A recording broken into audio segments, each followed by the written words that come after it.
High, welcome to I YouTube channel. आपल्याच YouTube चॅनलवर आपल्या सगळ्यांचं स्वागत आहे. सो आजचा स्पेशल ब्लॉग आहे आपल्या रत्नागिरीचो कोकणचो शिमगो. आणि मी फायनली आज 5 वर्षांनी आपल्या कोकणातल्या शिमग्याला जाते. हे आहे आपलं रत्नागिरी स्टेशन, जे छान त्यांनी ते रिनोव्हेट केलेलं आहे मस्तपैकी.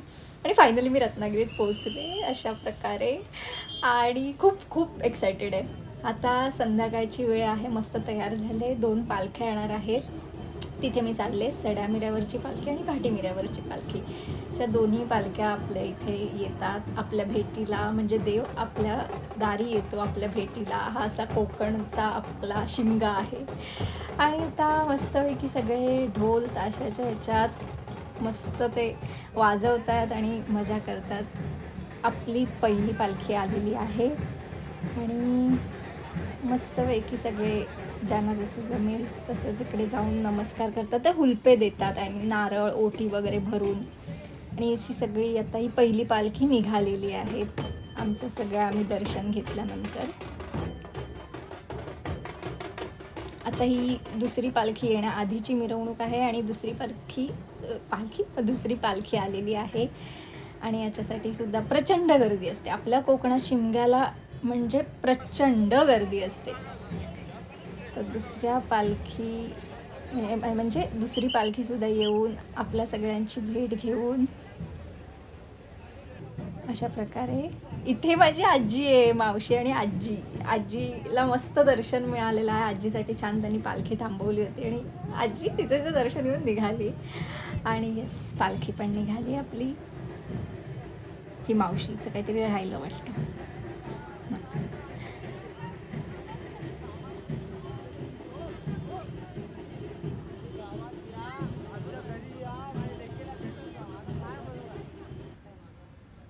आणि अशा प्रकारे 2 पालख्याचं दर्शन घेतल्यानंतर आणि 2 पालख्या पुढे गेल्यानंतर घरी मस्त गोडा सण म्हणजे पुरणपोळी ह्याची तयारी मी करून दिली होती. माऊला पुरणाची तयारी, बाकी पुरणपोळ्या तिनेच केल्या. अशा प्रकारे मस्तपैकी. आता मी तो खातानाचा मात्र व्हिडिओ केलेला नाही आहे, कारण का मला वेळ नव्हता. शिमगा पण एन्जॉय करायचा होता. मस्त टम्म फुगली आहे. आणि मस्तपैकी पुरणपोळीवर म्हणजे पुरणपोळीच्या जेवणावर ताव मारून मी आणि माऊ म्हणजे माझी मावशी गेलो होतो. आपलं रत्नागिरीचं 12 वाड्यांचं म्हणजे 12 गावांचं जे आपलं ग्रामदैवत आहे, आपला देव भैरी, त्यांची आणि पालख्यांची जी भेट होते ती बघण्यासाठी. आणि आत्ता मी तयार झाले होते होळीच्या कुटावर जाण्यासाठी.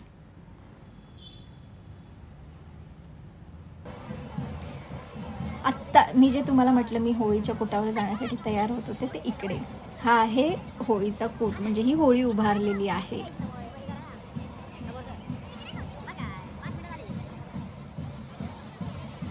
अशा प्रकारे हा आपला होळीचा कूट आहे, जिथे आपली होळी त्यांनी उभी केलेली आहे. होळी उभी करतानाचा म्हणजे जो व्हिडिओ असतो तो मात्र मी नाही काढला, कारण का बघू शकता तुम्ही की प्रचंड गर्दी असते. ही तरी जरा कमी झाली आहे होळी उभी केल्यानंतरची, पण ती उभी करत असताना प्रचंड गर्दी असते. त्याच्यामुळे मी तो व्हिडिओ शूट नाही केला आहे. फक्त तुम्हाला दाखवण्यासाठी ह्या होळीचा मी व्हिडिओ शूट केला. आणि आता संध्याकाळी मी आणि आई तयार होऊन गेलो होतो आपल्या भैरी देवाच्या पालखीचं दर्शन घ्यायला. जरा संध्याकाळची वेळ होती. आपला देव भैरी 12 वाड्यांचं दैवत, आपला रखवालदार जो आपलं रक्षण करतो. आणि संध्याकाळच्याच वेळी आम्ही गेलो होतो, म्हणजे त्यावेळेला जरा गर्दी कमी असते आणि मला शूट करून तुम्हाला दाखवताही आलं ते. अशा प्रकारे बघू शकता. ही बघा तुम्ही किती गर्दी आहे आपल्या कोकणच्या शिमग्याला. स्पेशली रत्नागिरीच्या शिमग्याला किती गर्दी असते तुम्ही बघितलीच असेल.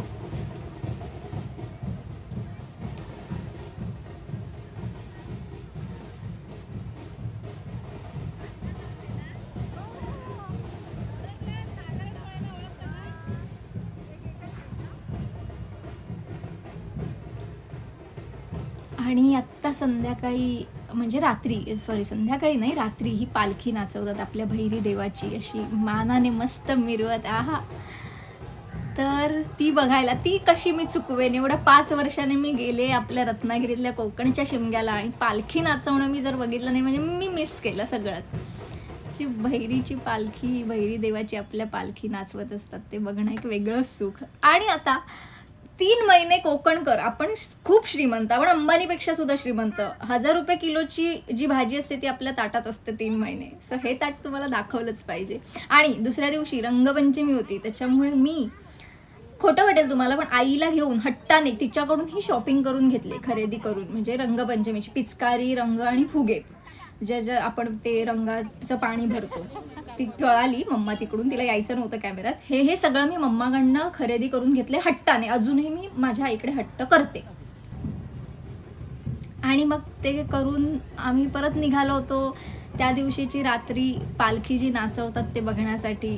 मी जितके दिवस शिमग्यासाठी रत्नागिरीत होते तितके दिवस मी पालखी जे नाचवतात ते मी रोज रात्री जायचे बघायला. आणि हा दादा आणि मी माझं चालू होतं की मंदिरासकट आम्हाला व्हिडिओ करायचा होता, ते स्ट्रगल चालू होतं आमचं. आणि अशा प्रकारे हे आहे मिऱ्यावरचं देऊळ. नवलाई पावणाईची जी पालखी असते तिकडे, त्या रात्री देवळात आम्ही गेलो होतो. आणि दादा रात्री उशिरा येतो कंपनीतून, मग तो आल्यानंतर आम्ही खूप उशिरा गेलो होतो. आणि त्याचा मित्र वगैरे सगळे तिथे जागरण करत असतात, म्हणजे रखवाली पहारे देत असतात. त्यामुळे आम्हाला रात्रीचं खूप सुंदर दर्शन झालं. तुम्ही बघू शकता कोणीच नाही आहे मंदिरात. त्यामुळे देवीच्या पालखीचं खूप सुंदर दर्शन झालं आम्हाला. आणि हा कोकणातला माहोल म्हणजे तो असा, मी जरी तुम्हाला सांगत असले इकडे तरी तो शब्दात मी कितीही सांगितलं तरी कोकणातला शिमगा हा तिकडे जाऊन अनुभवण्याचाच असतो. तुम्ही कितीही व्हिडिओ बघा, कितीही व्लॉग बघा, नाही, तुम्ही एकदा कोकणात याच शिमग्यासाठी. परत त्या रात्री आम्ही मस्त ते देवीचं दर्शन घेऊन आलो पालखीचं मिऱ्यावरून. आणि परत होळीच्या सानेवर जिथे होळी उभी केली होती, मी तुम्हाला व्हिडिओ दाखवला होता, जिथे आपल्या भैरीबुवा असतो, भैरीबुवाची पालखी, तिथे परत आपल्या भैरीबुवाची पालखी नाचवतात ते बघण्यासाठी आम्ही आलो होतो. रोज रात्री यायचे मी बघायला दादाबरोबर.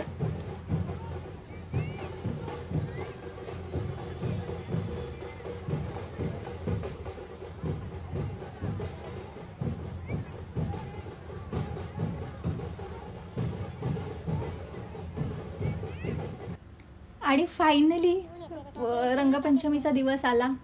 आणि माझ्याबरोबरची माझी छोटी बाजूची, जी आता मोठी झाली आहे, 8वीला आहे, माझ्यापेक्षा मोठीच दिसते ती, मी लहान दिसते. असो, तर आम्ही दोघी फुगे भरण्याचं काम करत होतो, जे मी लहानपणापासून करायचे. आणि ॲज युजल अवतारात, कारण का घरचे ते आपलं पहिल्यापासून रंगपंचमी आहे, कपडे जुनेच घाल, तो प्रकार होता. आईने सरळ शिस्तीत जुने कपडे काढून दिले होते, आत्ता खेळ काय, तुला रंगपंचमी खेळायची ती. सो आमचं फुगे भरण्याचं काम चालू होतं. फायनली हे फुगे फुगवून झालेले होते आमचे, आम्ही पाण्याने भरून आणि कलरचं पाणी बनवलं होतं आम्ही. तर अशा प्रकारे आम्ही दोघीच जणी रंगपंचमी खेळत होतो, कारण का आता आजकाल तिकडे खूप कमी मुलं राहिली आहेत. आणि त्याच्यानंतर हा माझ्या वयाचा आमच्यातला चिल्ली बिल्ली मेंबर आला होता, जो आम्हाला जॉईन झाला होता आणि मला भिजवत होता. आणि मग मी त्याच्याबरोबर रंगपंचमी खेळत होते. आणि ती खेळून झाल्यावर फायनली मी तयार झाले होते, कारण आपल्या भैरीबुवाची पालखी आपल्या इकडे येते. ती सगळी तयारी चालू होती पालखी येण्याच्या आधीची. हे रंगपंचमीचे सगळे नमुने जे असे रंगून खेळून वगैरे तिकडे रस्त्यावर होते, त्यांचं पण शूट केलं. म्हटलं बघा, म्हणजे मला जमेल तसं मी शूट करत गेले. फार नाही करता आलं मला एकदम डिट्टो, पण जसं जसं जमेल, जसा तुम्हाला शिमगा मी दाखवू शकेन तसं मी थोडंफार शूट केलेलं आहे. सो अशी रंगपंचमी खेळली जाते. बघा तुम्ही बघू शकता हे कसे नमुने आहेत सगळे रंगलेले. आणि सगळ्यात महत्त्वाचं तुम्हाला सांगू, शिमगा हा सण इतका महत्त्वाचा यासाठी असतो कारण का इतर वेळी म्हणजे आपण कधीही जेव्हा देवळात जातो तेव्हा आपण देवाच्या भेटीसाठी जातो, बरोबर. पण हा शिमगा, हा होळी हा सण असा आहे जिथे देव आपल्या भेटीसाठी आपल्या दारी येतो. आणि तेव्हा आपण न जाणं म्हणजे पटतच नाही. पण ठीक आहे, कामामुळे जाता पण नाही आलं, पण मी ती सगळी कसर ह्या वर्षी भरून काढलेली आहे. आणि हे बघू शकता तुम्ही, फायनली आपला देव भैरी आपल्या दारी आलेला आहे भेटीसाठी आपल्या सगळ्यांच्या. किती सुंदर आहे सगळं. आणि हा बघा, आपला हा देव भैरी त्याची ही पालखी जी आपल्या भेटीसाठी आली आहे.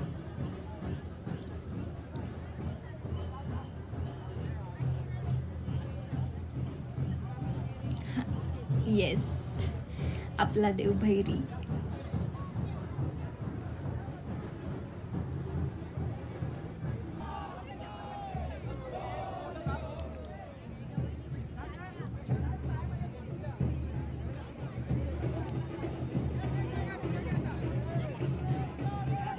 आणि शिमगा म्हटलं की ते आपल्या इन्स्टावर मध्ये कुठेतरी आलं होतं बघा, ते खरंच आहे. अर्धी मुंबई खाली करायची ताकद जर कशात असेल तर ती शिमगा या सणात असेल. कोकणाच्या एक कोकणातला शिमगा याच्यामध्ये ताकद आहे अर्धी मुंबई खाली करण्याचा. प्रचंड गर्दी असते, कारण शिमगा म्हटल्यावर कोकणकरांच्या अगदी जिव्हाळ्याचा विषय. आणि अशा प्रकारे भैरी आपल्या देव भैरीची पालखी आलेली आहे नवलाई पावणाईच्या देवळामध्ये भेट घेण्यासाठी. आणि ते आता अशी छान त्या मंदिराला प्रदक्षिणा घालणार आणि मग प्रदक्षिणा घालून झाली की मग पालखी आतमध्ये भेटीला जाते.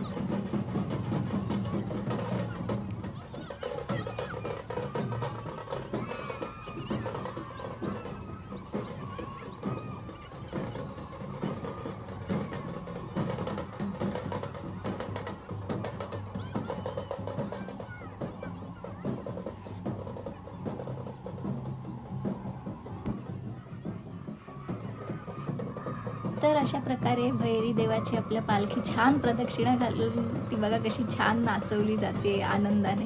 आणि आता ती भेटीसाठी मंदिरात जाईल.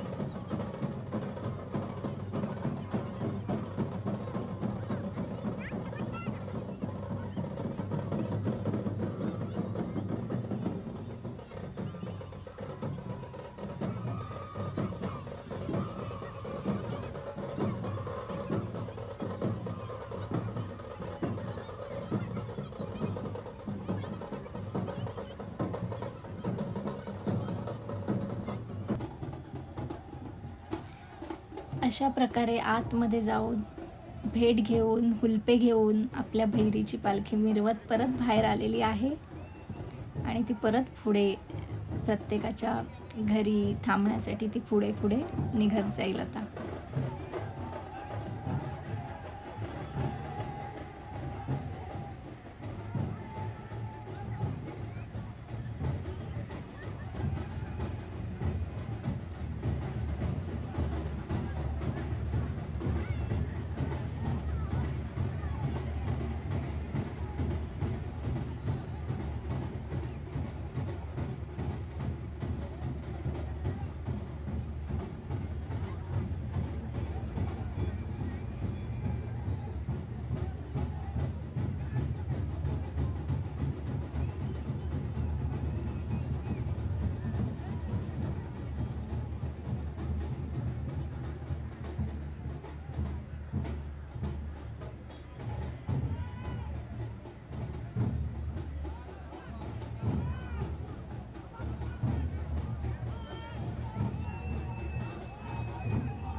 आणि हे सगळं शूट करता यावं आणि आम्हालाही ते बघता यावं म्हणूनच आमचा स्ट्रगल. आम्ही कुठे मिळेल तिथे त्या बांधावर चढून उभे होतो आणि प्रचंड ऊन होतं, पण असो हे सगळं एन्जॉय करण्यासाठी हे सगळं चालतं. आणि आता हक्काचा तिखटा सण वडे, चिकन आणि सोलकढी, त्याशिवाय तर अपूर्णच ना सगळं म्हणजे कोकणकरांचं. आणि मस्त चिकन वडे सोलकढीवर ताव मारल्यानंतर मी आणि दादा मस्त मारुती मंदिरला आलो होतो. तिथे एक महावीरच ना, आय थिंक मी पुढच्या हे व्हिडिओत आहे, तुम्हाला दिसेल ही. हां करेक्ट, महावीर फालुदा कुल्फीची गाडी तिथे असते मारुती मंदिरला, फेमस आहे. तिकडे आम्ही बदाम शेक प्यायला, जे आम्ही कॉलेजपासून पितो आणि हीच गाडी कमाल लागतं त्यात बदाम शेक. म्हणजे रत्नागिरी झाल्यावर हे नक्की ट्राय करा. असं मी ताव मारला होता बदाम शेकवर मी आणि दादाने. आणि ते खाऊन झाल्यानंतर ॲज युजल माझ्या सगळ्या हट्टाला दादाचं आपलं चालू होतं. त्याला बिचाराला काही ते कळत नाही, पण मी म्हणेन तसं येत होता कॅमेऱ्यात बिचारा. आणि फायनली यार शिमग्याची सुट्टी संपली होती आणि मम्मा दादा मामा माझा जो टोपी घालून ना माझा मामा एकुलता एक त्याची मी एकुलती एक लाडकी भाची आणि मम्मा ते म्हणजे काहीतरी करते हेल तिला यायचं नव्हतं कारण मी जबरदस्ती तिला कॅमेरात घेतला आणि बाय बाय करायला आले होते. लाईक करा बोल लाईक करा शेअर करा आणि खूप सारं सबस्क्राईब करा. आता मग लव यू लव यू असं कर परत